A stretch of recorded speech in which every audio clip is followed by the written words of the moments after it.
Hey folks, welcome to another Passion for Sound audio review. Today I'm looking at the HD6XX from Drop and Sennheiser. In many ways this review is somewhat irrelevant because the headphone's been around for so long that most people will already know what to expect. But when my friend Scott offered to lend me his pair, I thought it was worth doing the review for two reasons.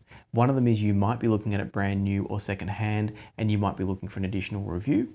And the other reason being that if you've watched my channel for a while and you're looking at other reviews and you happen to know the 6XX, you'll get a better sense of how I hear things, what I like and don't like, and it'll help you to use my reviews more effectively in the future. So here we go, let's have a chat about the HD6XX.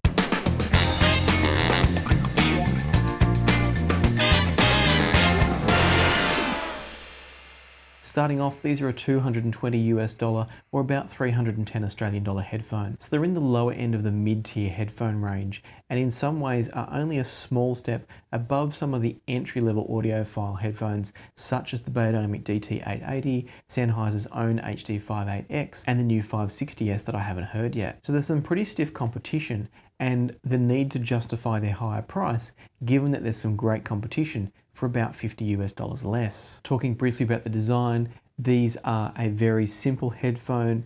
They're made of plastic, but they do feel sturdy. Scott reckons he's got about 700,000 hours on these. I'm guessing that's an exaggeration, but they still look pretty good. You can't tell that they've been a daily driver and a workhorse. They still have a good look and feel to them. That speaks to the quality and the longevity of this design, despite being quite plasticky. There's this padding gap on the headband here that helps to relieve pressure on the head. And having recently reviewed the BeoLab T1 and T5, I specifically noticed hotspots right there on the top of my head. And that's on a 1,600 Australian dollar headphone. So these actually are more comfortable to me than something like the T1 or the T5 because of that little gap there. While we're still talking comfort, the clamping force on these is known to be a little bit tight for some people. Even after long hours of use by Scott, I did still notice the clamping force of these. It wasn't uncomfortable, but I was aware that they were squeezing my head slightly. I was also surprised to see that the velour pads have stood up really well to years and years of use. So straight away we can see that they're a good value headphone in terms of the amount of use you can get out of them and still have them in good shape. One final comment I want to make on the design is that I think it's a shame when Sennheiser and Drop redid these that they didn't change away from the proprietary cable. So it still uses that Sennheiser 2-pin cable, meaning that you have to get specific cables designed just for the HD6 series in order to fit them to these. The provided cables are fine, there's nothing wrong with them, and indeed I'd question whether there's a need to upgrade the cable on these, but at the same time there are often benefits with upgraded cables, so I wouldn't suggest you shouldn't upgrade them. It's just a question of whether you need to, given that the starting cable is quite good. Stepping away now from the physical design, the style design, and talking more about the engineering design side of it, these are a 300 ohm headphone. So some people are going to tell you that you need buckets and buckets and buckets of power available because of that 300 ohm figure. But I want to start to break down this power myth that goes around the industry in forums and other reviews, and actually start sharing with you on all my future headphone reviews actually how much power that you need. With something like the Sennheiser HD6XX here, despite being a 300 ohm headphone, they're actually not that power hungry. Drop don't list on the website exactly what the sensitivity is, but looking at the HD600 and the 650 that these are based around, their sensitivity is going to be approximately 100 decibels. Using those figures and calculating what it means for power, you're going to be able to get to dangerous levels of volume with these with less than 120 milliwatts. So yeah, that's milliwatts. That means if you've got a 1 watt amplifier, you've got approximately 10 times more power than you need. Now there is one small caveat with this. Because they are a high impedance headphone, they do need a significant amount of voltage. The HD6XX need an amplifier that can swing about 6 volts or more of power in order to get the most out of them. What that means is you may not get the best out of them from some portable devices, but most desktop devices will easily cover that 6 volts. And while there's no easy way to find out what voltage an amplifier is giving you, a couple of things you can do are firstly look at the power supply that it's providing. So for instance, if you've got a 15 volt power supply coming in, that tells you that you're going to easily have at least 10, 12, 15 volts of power for the amplifier to work with. If it's running on a 5 volt power supply, then you might be in trouble. Perhaps a more reliable way to do it though is to have a look and see if the manufacturer lists specific power outputs per impedance. So if at 300 ohms, the amplifier you're looking at has anything more than about 150 milliwatts, for instance, then you're going to be absolutely fine. And realistically, most devices can do that. Now I should clarify that none of this is to suggest that better amplifiers don't produce better sound out of the HD6XX, because they absolutely do. The key is it's not about having more power, it's about having more quality when you get the more expensive amps. Often those more expensive amps happen to have more power, but the power is not the key, the quality is the key. Anyway, let's come back around and talk about the sound quality now of the 6XX.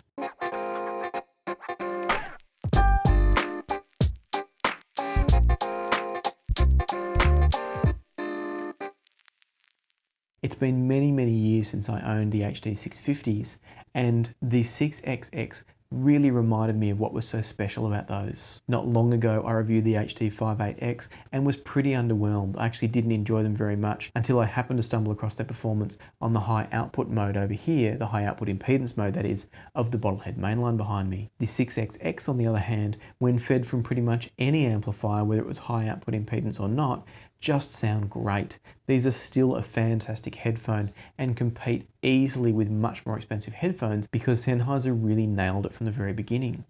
Whether it's the HD650, the HD600, or the HD6XX, which is kind of a conglomeration of the two, all three of those headphones are fantastic, and the 6XX does seem to marry the best of both models together.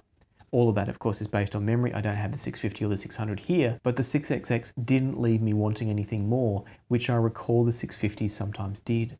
So to me, the 6XX are an astonishingly good headphone at the price point, even to this day. Stepping through the frequency range a little bit, the bass is a little bit lacking on the 6XX if you are into that sort of bass sound. It's a little bit rolled off. It's not particularly present or strong, but it's still good. It's not bad bass at all. It's just not as strong as I tend to like for some music that I listen to. And I'll provide a couple of examples shortly when I do some comparisons to explain exactly what I mean about the bass. Jumping up to the treble on the 650 is good. It's not something that stands out. It didn't have any specific characteristics that drew me into it. It's just really nicely managed treble that blends really well with the rest of the frequency range and does everything you want it to do and nothing that you don't. Coming back to the mid-range now, and the reason I left it till the end is that mid-range really is the focal point of the HD6XX sound. It's just such an engaging, rich and solid mid-range that still has plenty of texture and detail. It's a really exceptional experience listening to these if you haven't experienced mid-range like this before. The drawback of that mid-range focus is that the soundstage is fairly small and therefore quite intimate feeling. It doesn't project a large amount of space around you as the listener, but everything that is within the space that's available is incredibly enjoyable. For example, I listened to Amber Rubath's sessions from the 17th Ward, and that being a binaural recording can give you a great sense of the size of the room. But with the 6XX, you can tell it's a big room, but you don't feel like you're actually sitting in that big room. You feel like you're listening to a recording of somebody in a big room. That's not necessarily a big problem because everything about the music is so engaging and enjoyable that you're not relying on that sense of space to make a wow factor from the headphone. But it is something worth pointing out. If you're a fan of a big soundstage, these are going to let you down in that regard. One final point that I want to make before I provide some comparisons is that I tried the 6XX with all different headphone amps that I've got here, the Topping A90, the bottlehead mainline behind me here, and what really surprised me was that they do sound completely at home plugged into something like the TT2 and the M scaler. So it's not as though this is a headphone that hits a limit and doesn't get any better. They scale incredibly well as you go up through better source devices. That's not to suggest that they're going to outperform a flagship level headphone from the same flagship level devices, but if you had a pair of these, you can know that as you upgrade your source equipment, your DAC and your amp, you are going to hear better sound from the 6XX.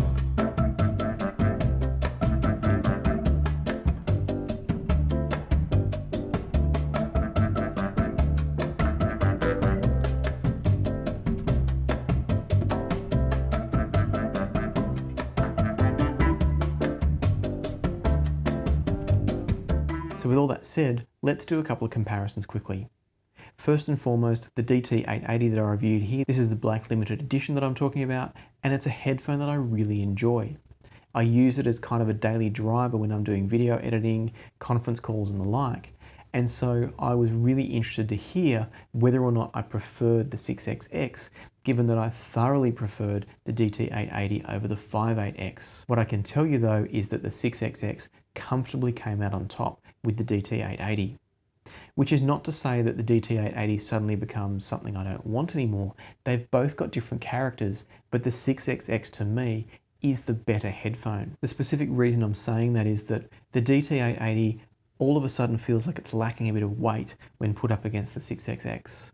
There's a hollowness to the sound of the DT880 because of its V-shaped signature that the 6XX gets right. Listening to a track like Higgs Boson Blues by Nick Cave, I found that the 6XX sounded more realistic. Everything, the guitars and the vocals, had a better sense of weight to them, and it made it more realistic and made it sound more like I was sitting in the recording studio with the actual instruments and vocalists in front of me. However, on other tracks, the DT880 pulled ahead. So for instance, on Free by Gregory Porter, the DT880, the kick bass in that was much better through the DT880 because it's got better bass extension and better impact on the bass. As the track moved on though, the horns and the vocals sounded better through the 6XX. So as you can see, they've both got very different characters and both do some things well. I would lean towards the 6XX as an overall generalist more so than the DT880, but both are really good. One area that the DT880 does pull comfortably ahead is in soundstage size. And that's probably the one drawback from the reduced treble energy of the 6XX is it doesn't allow it to throw as big of a soundstage. On the flip side, the increased treble in the DT880 does at times lead to that slightly hollow sound because the mids are left behind by the bass and the treble. So out of the two, I would prefer the 6XX if I could choose only one headphone, but both are still good, they've just got a different style. The other headphone that I have here at the moment that I thought I'd put up against the 6XX is another drop headphone. This time it's the HiFiMan HE4XX. And interestingly, the HE4XX sits somewhere pretty much between the 6XX and the DT880 that I just spoke about. So it's got a little bit less bass than the DT880, but it's got more than the 6XX. It's got a smaller soundstage than the DT880, but it's got a bigger soundstage than the 6XX. Overall though, what I found was that the 4XX kind of was a little bit in no man's land between the two. It didn't have the impact and bass of the DT880 that I sometimes wanted, and at the same time didn't have the mid-range clarity and presence of the 6XX. So it sort of got lost in between the two, and realistically I cut the listening quite short because I would either choose the 6XX or the DT880, and the 4XX didn't really come into play. That's not to say that the 4XX doesn't have its own merits, but in this particular scenario, I would choose either the 6XX or the DT880 before I'd reach for the 4XX. I will be reviewing the 4XX in the future. It arrived when I bought it secondhand with damaged pads, so I'm just waiting on some new pads to arrive, and then I will review it in the future. So if you're interested in hearing more from me about the 4XX, do make sure you subscribe and stay tuned. For now though, I want to wrap up here and say that the 6XX, despite being kind of a remake of old models in the 600 and the 650, it's still an exceptional headphone, and it absolutely should be on the list of headphones people are recommended when starting their audiophile journey. Certainly for me, I would suggest people skip straight past the 58X and come straight to the 6XX. Keeping in mind that I haven't yet heard the new 560S, and I do hope to in the future. For now though, what I can say is I highly recommend the 6XX. It's a great starting piece that's also going to serve you really well as you scale up your DAC and your amp and any other source equipment. It's a headphone I can see people keeping forever in their collection because it does what it does so well in that mid-range. There are very few headphones I've heard that actually can do it better. So Scott, thanks again for the lend of the 6XX. I'll be sending them back to you now so you can enjoy that magnificent mid-range, and I'll be keeping an eye out myself for a pair secondhand that I might pick up down the track. For now though, as always, happy listening everyone. I hope you're all staying safe and well, and I'll look forward to seeing you here next time on Passion for Sound.